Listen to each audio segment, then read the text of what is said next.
thighs. So, well, the tenders are attached to the breast, so they're only tenders if we remove them, okay? Because sometimes we do, sometimes we don't.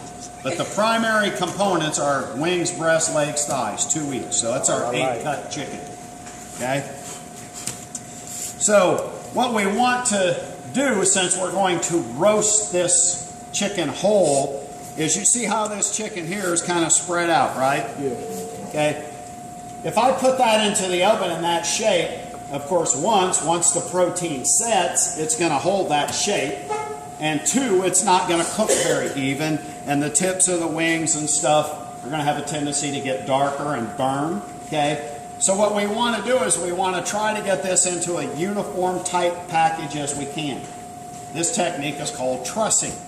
Okay. Now it's not just on poultry that we do this. You're going to truss all different types of meats. And then sometimes in the store you see certain meats like roast and stuff that are in netting.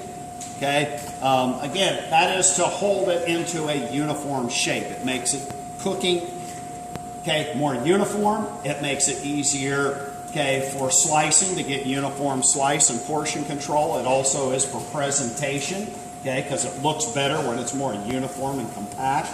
So you guys will be trussing up a lot of different types of meat items as you go through the program. So today we're just going to focus on our chicken.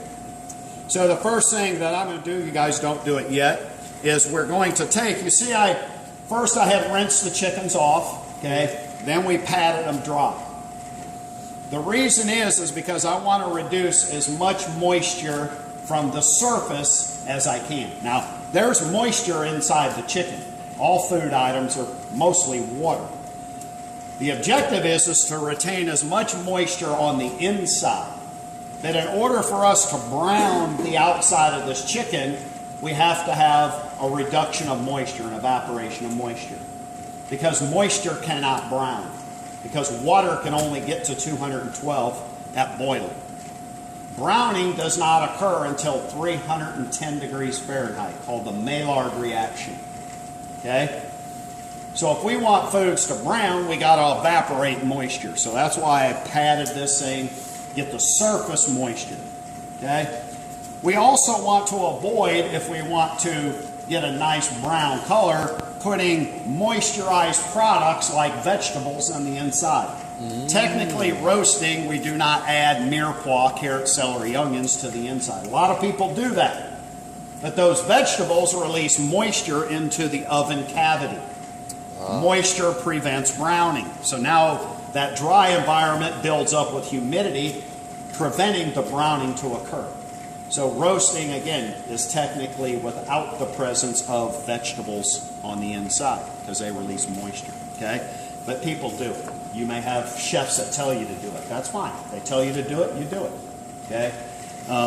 So the first thing we're going to do is I'm going to remove one glove because I've already touched the chicken, so my hand is clean here.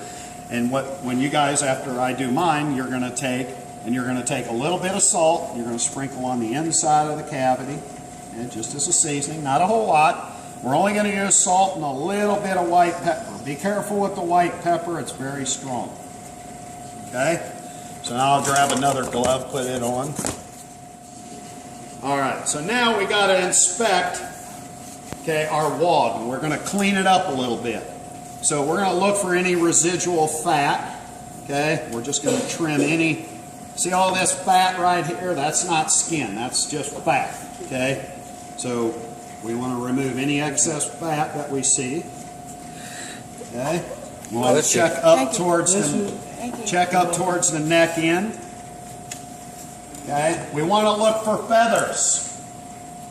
Now, if you ever have the opportunity to go, okay, to a poultry processing facility, it's kind of a unique experience. You've probably seen truckloads of chickens driving down the interstate going to the processing plant. And there's a couple different ways in which they're processing chickens. Okay? But typically the chickens, they take them, they grab them, they hang them by their feet. They hang them by their feet like this. And in some cases they have a little moisture mister and they mist them down. They kind of wet them and then they run them through a shocker and they shock them to stun them because they're, you know, they're wanting to flop around. So they kind of stun them so that their head is hanging down, and then it runs along a belt like this through a series of little blades that slits their throat. And then, of course, they bleed them out. Okay? And then, of course, it goes through a cycle, and then, of course, it goes through a plucker and all that stuff. Okay? Now, many people don't know how to actually, okay, pluck a chicken, pluck a bird. Okay? That's kind of a lost art because we buy chickens like this today. You know, unless you grew up on a farm or had the opportunity or still raised chickens and had to pluck them yourself, most people don't know how to do that. Okay? So this is primarily how we get them in. Then we fabricate them down from this. Okay? So again, we want to check our food for quality. So any kind of protein, okay, any kind of animal, it's a muscle. We want the muscle to be firm. The longer the animal decomposes after death, the softer the muscle gets. It starts to break down and get mushy. So we want a firm muscle. That tells us that, okay, this is a recently killed animal. It's not extended in the cooler. We want to smell it. Okay, it shouldn't smell. Okay, it shouldn't have any really odor to it. Okay, it shouldn't be slimy. We want to observe it for feathers to make sure the machine got all the feathers out, because those feathers can potentially be contaminants. So would this be the same method for a turkey? Yeah, same process for a turkey.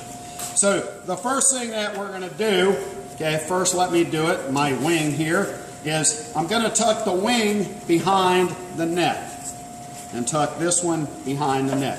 So see how already how compact it gets? The wings aren't out like this now. The wings are really tight. Okay? Then we're going to take our butcher's twine that we have. Okay? We got the loop, and we're going to pull our chicken up like this, and over the neck we're going to loop. Okay? Kind of a noose around its neck. Then we're going to take the strings, and we're going to kind of lay our chicken down, and we're going to bring the strings up under the armpit. My wing is broken. He got a broken wing, so it's okay. So we bring under the armpit, and then we crisscross. So watch when I pull.